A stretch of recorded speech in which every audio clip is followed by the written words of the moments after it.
over the next 6 months, we expect market to move pretty much in a range. What we expect, though, is a rotation from some sectors into others, but also within regions in the equity markets. We feel that the rally in US equities in relative terms is a little bit excessive. We feel that the upside is more in Japan and emerging markets, especially if trade worries start to ease. We see more definitely better value in these two regions. Global growth remains solid, which obviously is positive for Japan and emerging markets. And we see also policy stimulus in China and ongoing, obviously, policy stimulus in Japan that should help these two markets outperform. In terms of bonds, we definitely have a preference for US Treasuries. 3% is a level where we feel pretty happy with. Yes, inflation is rising, growth is strong, but I think expectations for growth are now, I think, pretty realistic. We don't see the Fed accelerating the pace of tightening. And I have to say that relative to other markets, we see definitely more value in the US in terms of yield.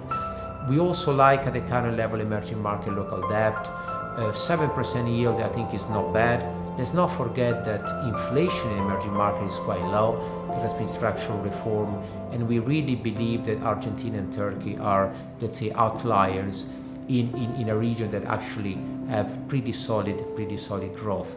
Finally, maybe a few words on the dollar. We expect the dollar to peak. We don't expect a big downside, but I have to say that a weaker dollar would be a great help for emerging markets overall.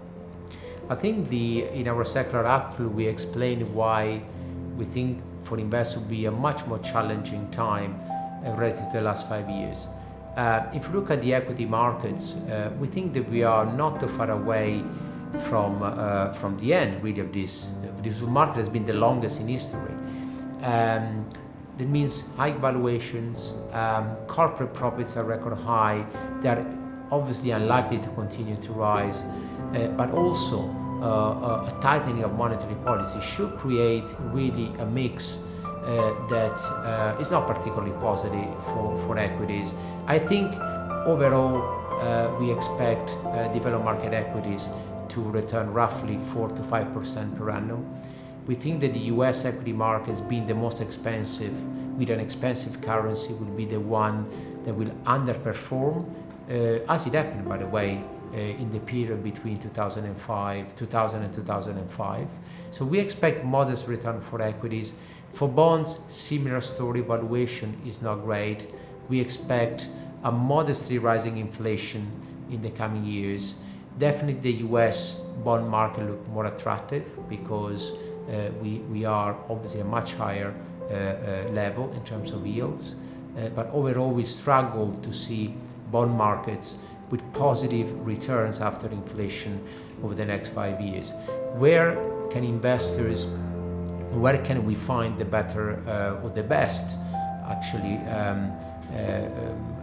opportunities? Well, first of all, in emerging markets. The currencies in EM at a record low. We see good valuation, we see structural reform, and I have to say that especially now with this kind of tensions about trade wars, could be the right time to increase the exposure into emerging markets.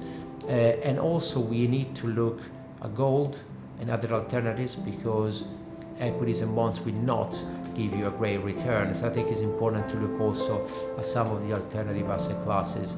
And obviously in an environment where the returns for bond and equity will be weaker, would be very critical to have a successful tactical allocation to be able to generate the returns that we have been able to achieve in the past 5 years.